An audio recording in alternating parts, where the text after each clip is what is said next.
Viu Nadal al carrer. Aquest és el lema en què es promocionarà Inca i el petit comerç inquer durant aquestes festes.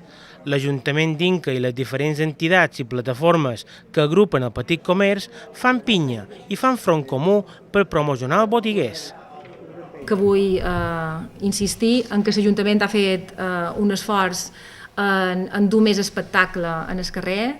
Hi haurà circ, hi haurà mim, hi haurà contacontes, hi haurà teatre en petit format, repartit, hem intentat repartir-ho un poquet entre les diferents places, a la plaça del Mercat Cobert, a la plaça Espanya, a Santa Maria de la Major, un poquet a Rei Catòlics, qualque coseta a Cristo Rei, però evidentment la majoria d'activitats està concentrada a la zona peatonal, que és allà on se concentra la majoria de comerç, i el que esperam és que tinguem una bona campanya de Nadal, que sigui profitosa per al comerç local i que els que vengueu a visitar-nos vos aneu amb una grata sensació de que Inca pretén ser un centre comercial a cel obert i que vos esperam a tots. Dos actes que nosaltres volem destacar com a associació de comerciants que conjuntament amb l'Ajuntament realitzam és aquest proper dilluns, dia 15, hi ha una novedat que és l'UC de festa. L'UC de festa no és una passarel·la en si, com normalment feim.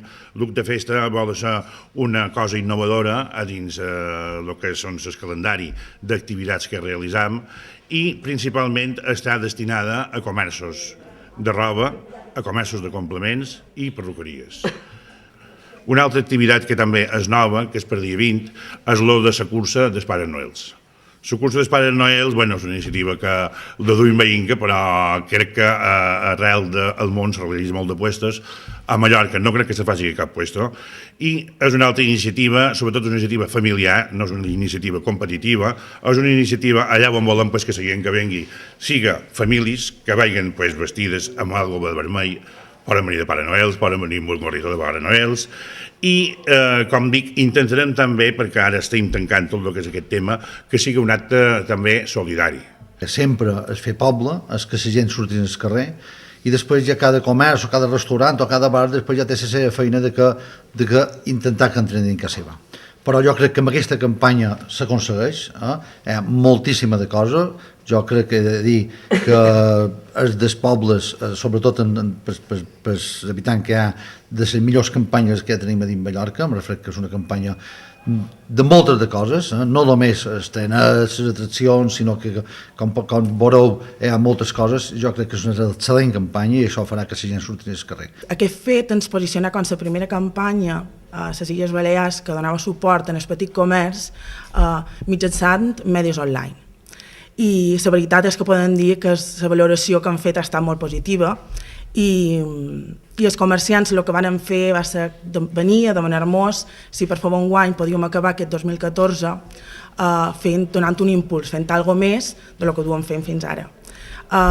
Presentàrem i ideàrem aquesta campanya on sortejam tota una sèrie de premis tecnològics que se poden comprar en els comerços d'Inca, evidentment, com a tablets, igual com a dir la Rosa Maria, no? Hi ha tablets, hi ha càmeres tecnològiques i la jornada Slow Shop, que consisteix en un dia de compres on es premiat tindrà la possibilitat de conèixer tots els comerços que integren aquesta iniciativa i després decidir d'una manera reflexiva on invertirà aquests 500 euros. Nosaltres com inqueros, i tots recordeu que Juguetos va néixer a Inca, Juguetos de Mallorca va néixer a Inca, i com inqueros quan se mos ha proposat aquest tema fet l'esforç econòmic per poder-ho fer, nosaltres ja patrocinem el Trenet de Palma en la campanya i una vegada que s'ha proposat per poder-ho fer Inca, hem procurat estar a nivell de les circumstàncies i també aportar el nostre granet d'arena. Només ens queda desitjar bon Nadal a tothom, molt d'anys, i que seguim amb il·lusió, que és el que nosaltres intentem vendre, i gràcies a Déu és molt satisfactori. Poder vendre il·lusió i la rialla d'una criatura és una de les coses més guapes del món. La campanya de Nadal tindrà diferents vessants. Per una part, l'Ajuntament ha previst un programa que inclou més de 40 activitats repartides fins passar festes. Aquí el que se trata, sense cap dubte, és promocionar la nostra ciutat, promocionar el nostre comerç i fer feina plegats. I, evidentment, aquesta campanya és el fruit precisament d'això, de que tots creiem en un projecte de ciutat en comú, Inca, per excel·lència, sempre s'ha caracteritzat per seu comerç, pel seu petit comerç, petit i mitjà comerç, comerç familiar, comerç d'una atenció al client depurada, amb uns preus competitius, amb un servei de postventa, amb una preocupació perquè el client quedi satisfet i en el final intentar, dins una economia i un mercat com la que vivim avui globalitzada, que la fidelització del client sigui de manera constant i que aquell client que visita la nostra ciutat, que visita el nostre comerç, torni perquè li ha agradat el que li han venut, perquè s'ha sentit satisfet, perquè s'ha sentit en família i perquè han trobat uns preus competitius. I això, en definitiva, és el que venim a promocionar en aquesta campanya. Cal recalcar que a Inca hi ha un petit comerç proper, competitiu, amb un tracte personal que ofereix qualitat i bon preu.